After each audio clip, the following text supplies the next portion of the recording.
Hi, this is Monique. So today I am reviewing the D7200. Oh my gosh, look at that. Isn't it so beautiful? I've had it for a couple of months now, and that was that big giant box that I was holding earlier on. I got it from Amazon.com. Whoops, upside down. Amazon.com. And I got it in a kit, but it didn't come with a lens because I already have that lens. So some person was selling it almost pristine just without the lens. So I thought that was pretty cool, and it was a good price, I think, too. Whatever, you don't want to know about that stuff. You want to know if this is worth buying and if it has problems. This, honestly, is an awesome camera. Awesome sauceum. So I'm just going to say the two problems that I had with this camera right away. And they're the only two problems. And it's not really the camera, it's kind of like the body of the camera. First, this dial. Second, this dial on the bottom. Top and bottom. Now, as you can see, look at my nails. They're long. When I want to take a picture, I want to press the button. I want to move the dial with the skin of my thumb, like that, and go through the settings. You can't move the dial. You have to press this stupid button on the top. And this is the dial that goes to like aperture, program, shutter priority, you know, all that stuff. Or to get to the effects menu and all that stuff. You have to press the button on the top and then you spin the dial around. So I have to basically let go of one side of the camera. And I'm not putting the strap around my neck because that's stupid. It's a shoulder strap, right? So it's just like you have to let go of the camera or put it on the ground so that you can change the dial, which is crazy. Like, why would they go from a good system to a bad system like that? There's lots of places like they could have put it. I don't know. I'll show you guys this other D7300 camera that I have that is kind of like my backup camera because it's got like the plastic body and everything. That's still an awesome camera. You can take video and everything with that one too. But yeah, just that first dial, and then underneath it there's a dial too, and that's where you can change it to like single shot, continuous low, continuous high, 10-second timer, those settings. But you don't even press this one on the top. You have to press this tiny one on the side and then go like that. Like, are you kidding me? I have to use the like part of my nail to touch it, and then to like spin the dial to continuous high. And I'm not trying to be awkward or anything, but I just don't feel that to change a setting on the camera you should have to put the camera down. Can you imagine if I had to do that in my job? Can you imagine if there was a politician? Well, if there was a politician, I'd have two cameras. I'd have one over one shoulder and the other on the next shoulder, and I'd have one set all the time.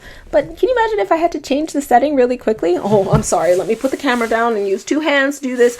The action is gone already. They walked down the hall. They're gone. You know, like, that's crazy. Anyhow, so those are the only two bad things that I have to say about this camera, and I just wanted to get that out of the way right away.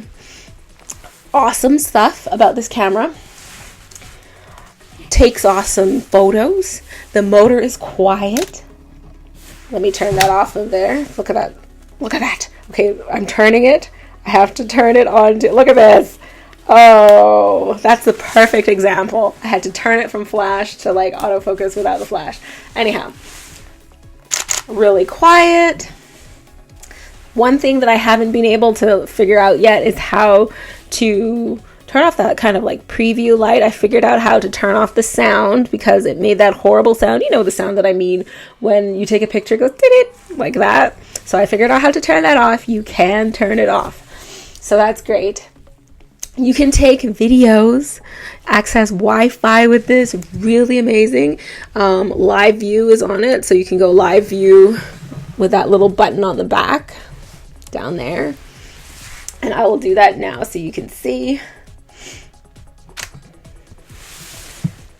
All right.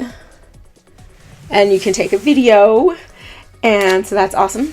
There's a little built-in mic on the top, but I also bought a shotgun mic to go in there, which works really well. I had a person sitting about 6 feet away and it picked up their voice really well. Of course, I brought them to about here and it was great. I didn't have to give them a handheld mic. It was great. Also, when you open the kind of door where you put in your memory card, 2 memory cards. I literally have like taken 900 pictures and I still have 2,500 pictures left, like space in there left. So 2 memory cards. So I don't really have to change my memory cards for a long time. I don't have to worry if I'm going to do a video, if I'm going to run out of space. So that's really awesome. I enjoy that a lot. Also, it's very compatible with lots of Nikon lenses. If you guys have seen one of my previous videos about my 50 lens, you'll understand how upset I was. Even though a 50 lens is cheap and my other upgraded camera, you know, it was like $500 or something like that. But $500 is a lot when you're trying to get a new camera or you're trying to get into photography. And I had to buy a brand new 50 lens and a brand new camera because the lens that I had was not compatible with the camera.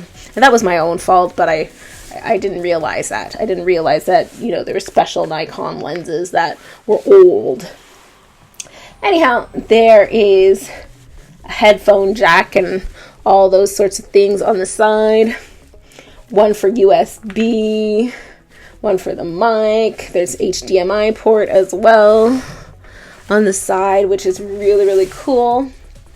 And it's not the same as old ones where it was all like one big piece of material that you pulled out and it was so hard to shove it back in. Right now it's more streamlined. There's 3 separate little things and they all go back in. I want to watch this Casey Neistat video where he explained that he cuts all of that stuff off his cameras whenever he gets it because it's just a hindrance to have to open it and close it all the time. I like it. It keeps dirt and dust out, which is really cool. This is like Wi-Fi capable, so I don't have to get one of those big transmitter things and stick it on the top of the camera and if I want to send a picture away, which I think is really great. I think that there still is a memo button. Yeah, there is. If I want to do a little memo and attach it to a picture, which I like. Like I said, I did a video with it. Anyhow, altogether, it's a really cool camera. I'm going to post some pictures of the camera from a couple different angles, and then I'll post some pictures that I took with this camera as well. So that is my review so far. I have not had to send it away anywhere. I've had it for a few months now, maybe almost like 3 months now. And nothing is breaking down. I take pretty good care of it. I never put a cap on it unless I'm putting it in the bag and like I'm done for the day. But if I'm still working, I have a filter on the front and I just leave it like that on my seat and I pick it up and take pictures. It's pretty awesome.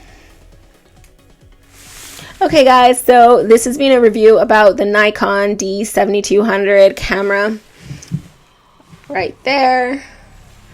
Like I said, it's a pretty good SLR camera. It doesn't weigh a lot. I guess it's going to help you build some muscle.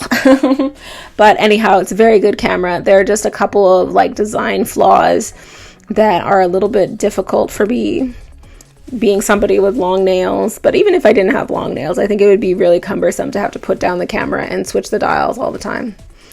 Okay, thanks for watching. Bye.